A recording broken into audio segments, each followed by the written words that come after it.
선, 핵 반납이 원칙인 거죠. 반드시 먼저 해야 된다. 트럼프는 어떻게 보면은 이제 이 핵 협상은 안 될 것이다. 벙커버스터를 이제 투하를 했기 때문에 이란은 앞으로는 2년, 3년 가까이는 조용히 있을 수밖에 없고요. 이제 남은 선택권은 두 가지 갈림길로 가는 겁니다. 어느 정도 재원을 마련해서 미국에 협조적으로 가든지, 여러 가지 이제 하메네이가 정치적 지도자로서 너무나 못 살고 못하고 지도력으로 반발이 굉장히 심해요. 하메네이가 어떻게 보면 교체를 안 당하고 가장 스무스하게 갈 수 있는 것은 친미로 스스로 돌아서는 거.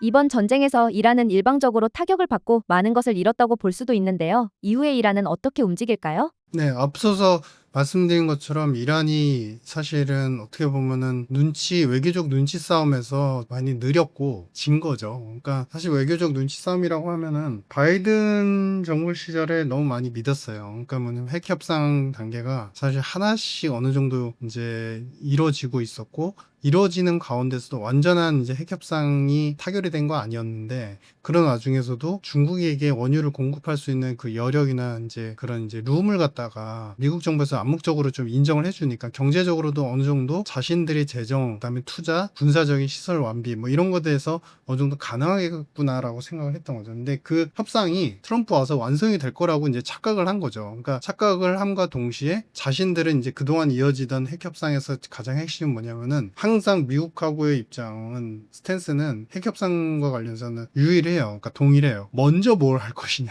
그러니까 먼저 해제를 하면 핵을 반납을 하거나 이제 핵을 국가에서 완전히 이제 동결하거나 없애거나 이런 이제 정책들 IAEA를 통해서 이렇게 없애거나 이런 정책을 하느냐, 아니면은 핵을 먼저 반납을 하고 모든 것들을 다 추출한 다음에 그 다음에 해제를 해주냐. 이것에 대해서 내가 어떻게 믿어? 내가 먼저 하면은 거짓말할 거 아니야. 나중에 약속 안 지켜. 이 양쪽의 줄다리 게임의 협상이 항상 이제 서로 간에 이제 불협화음을 일으키는데, 트럼프는 선, 핵 반납이 원칙인 거죠. 반드시 먼저 해야 된다.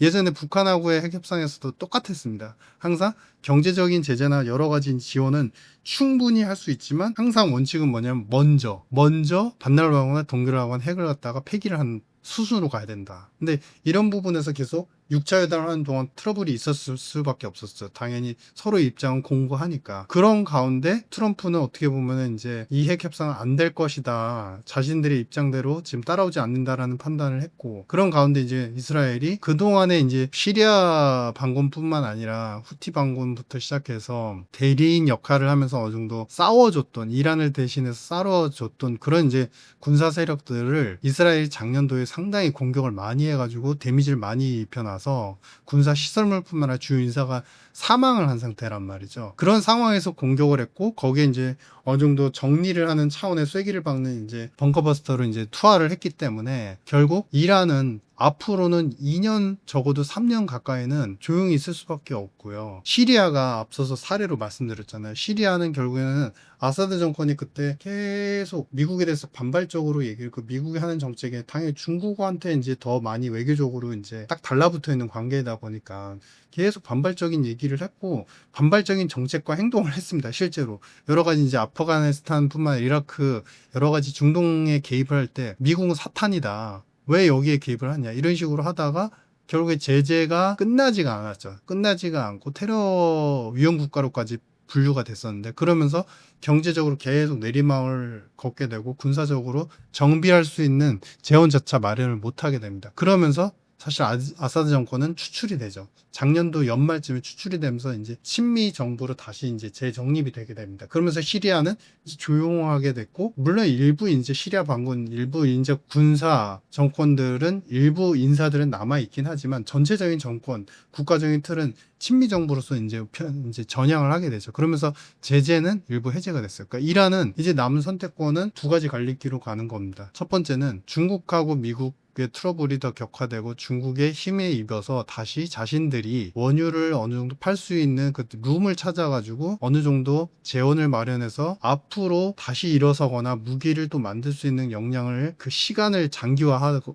하더라도 무기를 이제 제조하는 바탕으로 가든지, 아니면 두 번째는 결국 시리아 사례처럼 친미, 미국에 반하지 않는 행동과 그 정권의 일단 교체를 전제로 해가지고 이란의 경제를 일단 살리는 쪽으로 미국에 협조적으로 가든지 이 두 가지 이제 선택권밖에 안 남은 건데요. 저는 이제 제 개인적인 판단은 후자로 갈 가능성이 크다고 생각합니다. 왜냐하면 이 핵 협상 자체가 사실 국민들이 하메네이의 입지를 떠나서 거의 10년 이상 지속된 건이에요. 그러니까 핵 협상이 트럼프 때 이제 핵에 대해서 이란에 대한 제재를 강력하게 하겠다. 그때 이미 이제 시작이 됐었고, 그럼 거의 이제 10년 가까이 된 안건인데, 그동안의 이란 경제는 여러분도 아시겠지만, 물가 상승 중 화폐 가치의 하락률 이런 거는 거의 최고죠. 이제 전 세계에서 거의 최고라고 해도 무방할 정도고, 예를 들면은 우리 전쟁 나기 전에 이제 그냥 우리나라 원화로 계산을 해보면 가장 하이 클래스 이란에 여행을 갔을 때 하이 클래스의 호텔에 가장 스위트룸, 가장 좋은 룸을 예약을 했을 때 하루에 우리나라 돈으로 원화로 가치로 계산하면 10,000원이면은 하루를 묵을 수 있는 그런 곳이었습니다. 그러니까 그만큼 그게 물가, 국가 내에서의 인플레는 너무 심한데 이제 이란 헤아를 갖다가 다른 국가 통화하고 이제 환전을 하는 그 상대 가치로 봤을 땐 너무나 떨어져 있는 상태이다 보니까 내수에서 물가는 계속 높아져 있고 그래서 국민적으로 반발이 굉장히 많고 여러 가지 이제 하메네이가 정치적 지도자로서 이란의 어떤 이제 그 국가적인 아이덴티티를 정립하는 그런 지도자였으면 분명하지만 너무나 못 살고 못하고 지도력으로 거침없이 뭔가를 이제 뚫고 나가는 리더십을 보여주지 못했기 때문에 반발이 굉장히 심해요. 그러니까 한거의 움직임도 되게 심해요. 그래서 하메네이가 어떻게 보면 교체를 안 당하고 가장 스무스하게 갈 수 있는 것은 친미로 스스로 돌아서는 거. 근데 만약에 이제 본인의 철학이나 그동안의 그 주요 세력들을 컨트롤했던 철학들과 원칙들이 있잖아요. 그래서 만약에 친미로 스스로 이렇게 전환되지 않으면 어느 정도 추출이 될 가능성을 배제하지 못한다. 그리고 결국에는 경제적인 염원이나 국가적인 이제 국민적인 그런 소망을 봤을 때 결국 친미 정부로 전환이 될 가능성이 상당히 커 보인다. 뭐 이런 판단입니다.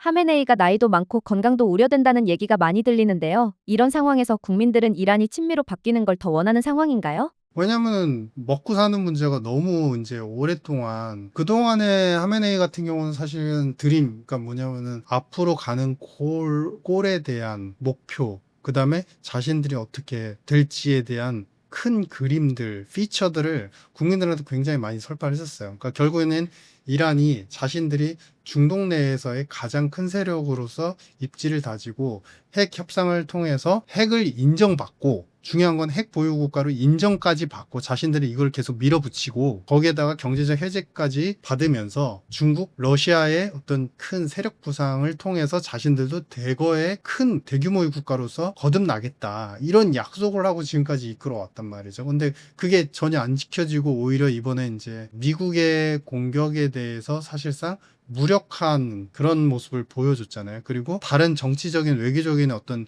뚫을 수 있는 툴도 그렇게 크지 않았고 참고로 중국이 이번에 이란의 공습을 받고 난 직후에 부정적인 말을 하긴 했지만 러시아는 사실은 그동안의 국가적 파트너십이다 그러면서 이란하고 굉장히 친동맹적인 관계를 유지했음에도 불구하고 무기적인 지원이나 여러 가지 이제 군사적 지원에 대해서는 딱 선을 그었어요.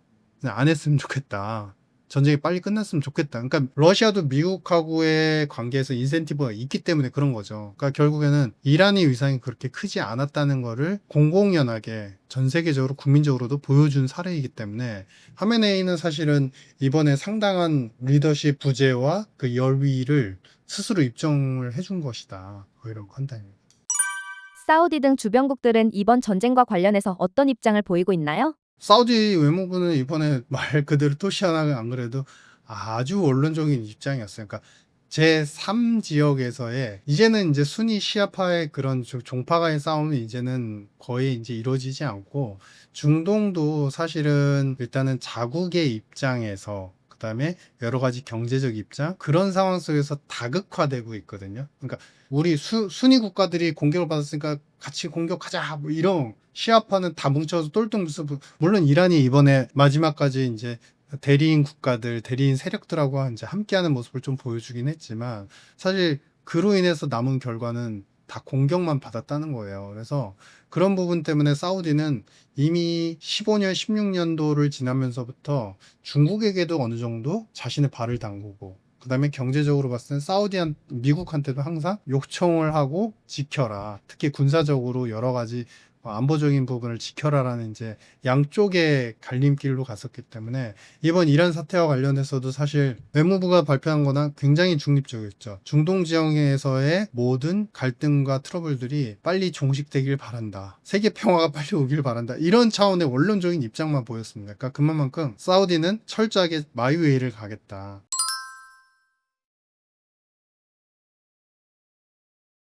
근데 이제 그러한 사우디를 트럼프 입장에서 계속 섭렵하기 위해서 자신의 편으로, 그리고 일기 때의 미국 사우디의 관계처럼 굉장히 우호적으로 다시 만들기 위해서 노력을 하고 있죠. 즉 트럼프가 약속했고 바이든이 지키지 않았던 그 약속, 즉 최첨단 무기를, 미국산 로키드 마틴의 최첨단 무기를 사실 미국은 다른 국가 어느 국가한테도 팔지 않는 게 원칙이지만 사우디한테는 팔겠다. 1,000억 달러 이상의 무기 체제를 갖다가 공급을 해주겠다. 이런 이제 약속을 지키고 서로 간에 이제 협상을 자꾸 가까워지게끔 하려는 모습들과 제스처들을 보이고 있죠. 참고로 러시아 우크라이나 전쟁 휴전 협상할 때 사우디에서 자꾸 개최를 하려고 해요. 그러니까 그만큼 사우디가 자신들의 편에 입지해서 생각할 수 있고 행동하게끔 외부적으로도 비치게 하려는 이런 전략들이 결국에는 이제 큰 그림에서 앞서서 말씀드린 자신의 편을 만들어 놓고 그 편이 대장 역할을 하게 하는 대리인 역할, 대리인 국가의 역할에 이론에 충실하게 지금 행동을 하고 있는 것이다. 그래서 이번에 이렇게 개입을 이제 좀 인상적으로 했기 때문에 아마도 앞으로의 개입은 거의 3년, 이제 3년 반 이제 남은 거죠. 근데 이제 앞으로는 개입이 거의 없을 것이다라고 보셔도 무방하다. 일기 때 정책대로 간다면 사실 거의 없을 겁니다. 특히나 이번에 여러분들 기억하시겠지만 이렇게 공격을 당했는데 가만 안 있을 거야 뭐 이런 이제 이론도 있지만 중요한 건 이번에 시리아 예전에 공격할 때도 그렇고 그 마가 그리고 트럼프는 공화당 내부에서도 항상 철저히 약속한 게 있었어요. 비개입주의 정책. 그거는 이제 국가안보전략 보고서에도 있다고 말씀드렸는데 이번은 예외다. 왜 그러냐? 이렇게 위협적인 요소를 이란이 갖고 있기 때문이다. IAEA 발표가 있지 않냐? 그러면서 국무부 대변인이 계속 발표를 하잖아요. 백악관 대변인도 마찬가지고. 근데 그게 뭐냐면 사실 일기 때 똑같았습니다. 명분을 다 쌓아놓고 원래는 개입 절대 안 할 건데 이번에 명분이 이렇기 때문에 그때는 화학무기였거든요. 화학무기가 테러에 사용될 수 있다. 이번에 동일한 논리였다. 이렇게 보시면 될 것 같습니다. 그렇다면 이번 전쟁을 통해서 중동 지역 패권을 미국이 가져갔다고 볼 수 있을까요? 가져갔다기라기보다는 이제 어느 정도 자신이 심어놓은 이스라엘이라는 이제 대리인 국가가 중동에서의 입지를 강화시키면서 대신 따르게 만들었다. 이 정도로 보면 될 것 같고, 왜냐면은 컨트롤 능력이라고 표현하기에는 미국은 계속 앞서도 말씀드렸지만은 중동 지역에서의 오너십에 관심이 없어요. 그냥 자신의 말에 반하지만 않게끔 하고, 그 다음에 특히 원유 생산 공급, 그러니까 오펙 플러스 회원국들이 자신의 정책에 반대하게, 예를 들어서 원유를 많이 공급해가지고 지금 물가를 안정시키고 내연차나 이제 그 전에 우리 전통 제조업을 갖다 부흥시키려는 정책들을 하고 있는데 이쪽에서 갑자기 감산을 하거나 이런 반발적인 정책만 안 하게끔 하려는 것이지 그 이상의 오너십, 컨트롤 능력까지도 원하지도 않는다. 왜냐? 먹을 게 없다는 게 미국의 입장의 철저한 철학입니다. 이 정책들은 사실은 과거에 제가 이제 트럼프 패닉이라는 책을 쓰면서 닉슨 얘기를 말씀드렸잖아요. 근데 닉슨이 먼저 사실 선언한 거였어요.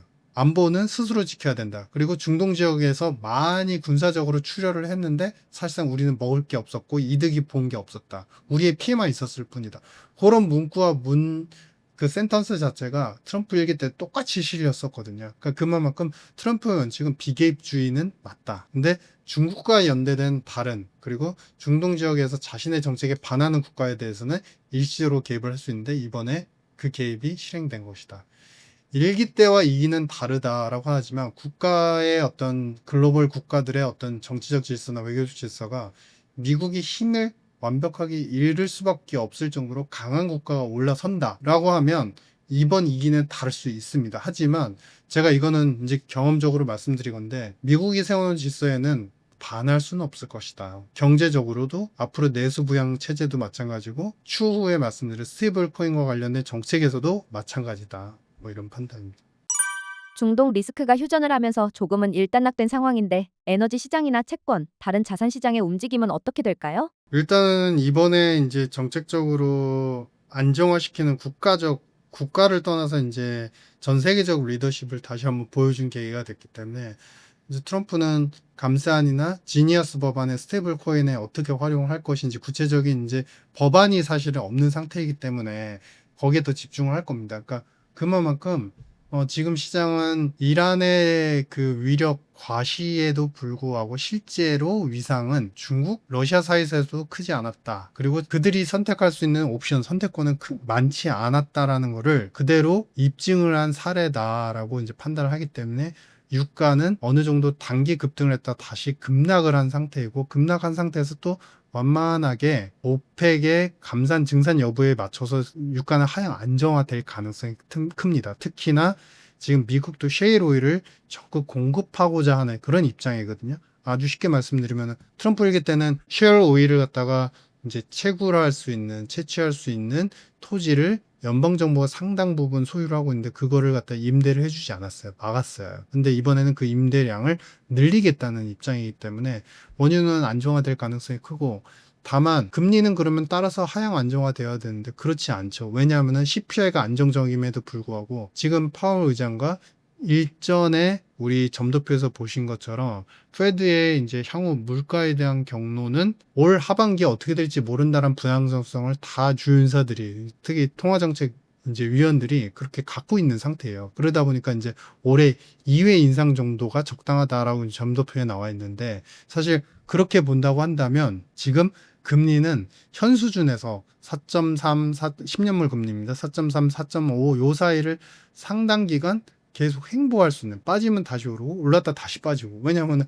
물가 자체가 다시 폭등하거나 그런 기조는 전혀 보이지 않기 때문에 그리고 트럼프 불확실성 파월 의장이 계속 얘기했던 트럼프 불확실성이 사실상 데이터적으로는 확인되지 않고 있습니다. 뭐냐면은 미국 CPI를 보시면 사실 60%가 거의 다 CPI의 60% 상당하는 메디케어 그 다음에 주택 렌트비 제일 중요한 운송 서비스 이쪽이 가장 중요한데 운송 서비스는 유가에 연동을 받긴 하거든요. 근데 중요한 건 유가가 단계 급등에 다시 하향 안정화되면 6월달 그러니까 7월 초에 발표된 6월달 미국의 CPI랑 7월 CPI 정도는 약간 예상치를 살짝 0.1 정도 높거나 아니면은 약간 흔들리는 모습을 보일 수 있어요. 근데 중요한 거는 이 메디케어하고 주택 렌트비 쪽이 계속 하향 안정세를 계속 보이고 있거든요. 그리고 상품 쪽, 관세와 관련되는 부분은 상품 쪽인데 자동차 쪽하고 제조 공산품들, 의류를 포함한 여러 가지 공산품들이 가격의 상승률이 아직도 여전히 0.0%대 상승률에서 제어가 되고 있어요. 그만큼